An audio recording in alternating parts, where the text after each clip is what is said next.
Masmavi Mutfakta'ya hoş geldiniz. Bugün sizlere son derece pratik ama lezzetine doyamayacağınız bir yaz pastası tarifim var. Sevgili arkadaşlarım, bir lezzet bombası diyorum. Hemen tarifime başlıyorum. İyi seyirler dilerim.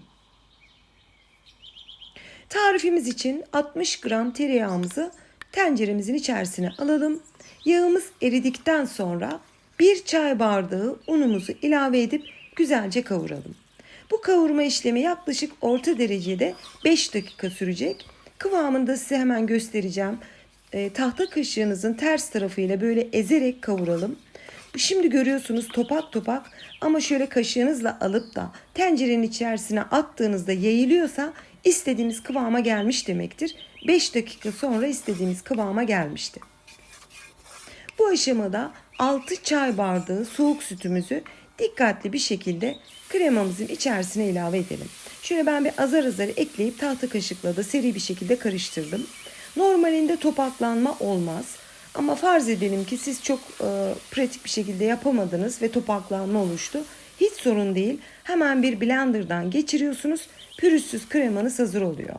Yani mutfakta her zaman söylüyorum, çareler asla tükenmez.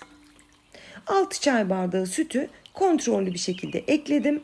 Daha sonra da bir tel çırpacakla çırparak, yani seri bir şekilde karıştırarak kremamızın kıvam almasını sağladım.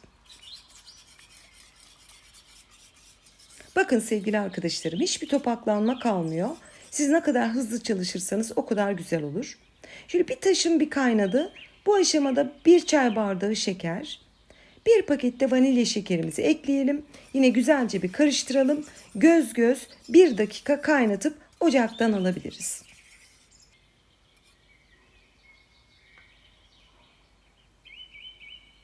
Ve pastamızın kremasını pişirip hazırladık. Şöyle bir tekrar bir karıştırıyorum. Pastamızı dökmek için yuvarlak bir borcam kullanacağım. Yani böyle bir orta büyüklükte diyebilirim. Siz de evinizde hangi kaseniz uygunsa kullanabilirsiniz. Borcamı daha önce bir suyun altına tutup ıslatıyorum. Daha sonra da pişirdiğimiz kremamızı olduğu gibi dökelim. Bir spatula yardımıyla da yüzeyini hafif düzeltelim. Yüzeyine dizmek için yaklaşık 7-8 tane bisküviye ihtiyacımız var.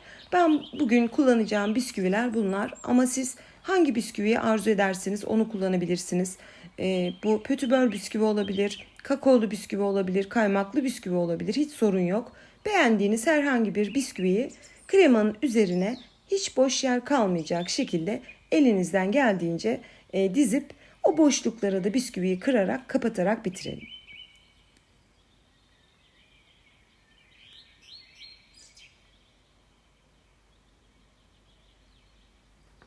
Şu anda pastamızın 2 katmanını bitirdik. Kenara soğumaya alalım. Diğer aşamaya geçelim. Üzerine dökeceğimiz meyveli sosumuz için 1,5 su bardağı suyun içerisine 1,5 yemek kaşığı nişastayı ekledim. Onu da güzelce karıştıralım. Biliyorsunuz bu sonra eklediğimizde kıvam verecek. Hazırladık suyumuzu. Şimdi 1 su bardağı reçel. Sevgili arkadaşlarım, evinizde hangi reçel varsa onu kullanabilirsiniz. Ben çilek reçeli kullanıyorum. Kayısı kullanın, vişne kullanın. Ne varsa hiç fark etmez. Herhangi bir reçel. 1 su bardağı reçeli tenceremize alalım. Ve daha önce hazırlamış olduğumuz kıvam verici suyumuzu da ekleyelim ve karıştırmaya başlayalım. Bu çok pratik bir pastadır. Biliyorsunuz hepimizin evinde reçel vardır. Hem reçellerinizi değerlendiriyorsunuz hem de ekstra bir şeker kullanmamıza gerek kalmıyor.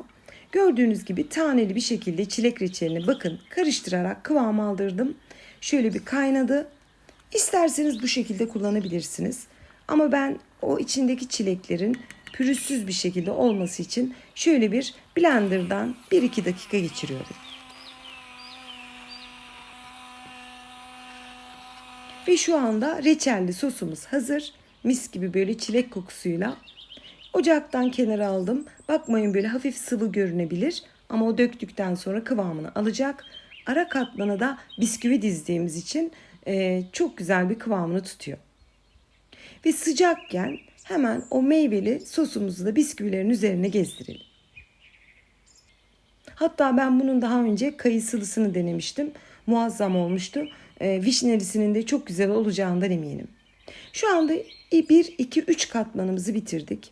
Bakın üzerine belki hava boşlukları olabilir. Hani sos aşağı inerken bisküvinin arasındaki o boşluklar yukarı çıkabilir. Onu da tahta kaşığınızın ters tarafıyla şöyle patlatırsanız pürüzsüz bir yüzey olacaktır. Ve yüzeyine gezdirmek için çikolatamız var. 60 gram çikolatanın içerisine yarım çay bardağı kaynar sütü dökelim ve karıştıralım. Çok özür diliyorum, o dökme anında kameraya basmayı unutmuşum. Ama 60 gram çikolatanın içerisine yaklaşık yarım çay bardağı kadar sıcak sütü dökerek bu kıvama getirdim. Ve burayı da hiç atlamadım ki aklınız karışmasın. Süt ve çikolatadan ibaret bir sosumuz var. Ve hazırladığımız sosumuzu da komple üzerine dökelim. Tabii ki bu arada çikolata tercih etmiyorsanız hiç dökmeseniz de olur. Ama çikolatayı dökerseniz de güzel bir katman oluyor. Ve bir spatula yardımıyla her tarafını güzelce düzeltiyorum. Ve yüzeyine de birkaç tane kırılmış bisküvileri serperek pastamızı bitiriyoruz. Pastamız bitti. Şimdi kıvam alması ve soğuması için buzdolabına alalım. Yaklaşık bir 3-4 saat buzdolabında dinlenmeye alıyorum. Ve 4 saat kadar buzdolabında dinlendirdim ve sunum için hazır. Sizlere şöyle yakın bir gösteriyorum ve en sevdiğimiz bölüm doku testine büyük bir zevkle geçiyorum. Bu arada katmanlarının güzelliğini görüyorsunuz. Beyaz, çileğin verdiği renk, bisküvi, çikolata. Gerçekten çok lezzetli bir pastadır. Mutlaka denemenizi isterim. Şöyle bir kaşık da servis edebilirsiniz. Yani masaya böyle getirin. Bakın sevgili arkadaşlarım. Bisküvinin, o reçelli katmanın ve alttaki kremanın ne kadar böyle sünen, şahane bir krem olduğunu umarım görüyorsunuzdur. Tarifimi yaparken az önce belirttiğim gibi istediğiniz reçeli kullanabilirsiniz. Ben bu arada çok detaylı bir kıvam testi yaptım ki sizin aklınızda hiç soru kalmasın. O altındaki muazzam bir sütlü kreması, bisküvisi, çilekli katmanı ve çikolatasıyla harika oldu. İstediğiniz meyveli reçelle yapabilirsiniz sevgili arkadaşlarım. Yapımı çok pratik ama sunumu şahane bir pastadır. Şimdiden yapacak tüm arkadaşlarıma afiyet, bal, şifa olsun diyorum. Şöyle sizlere tekrar yakın çekimle gösteriyorum. Yeni tariflerimde görüşmek ümidiyle. Hoşça kalın.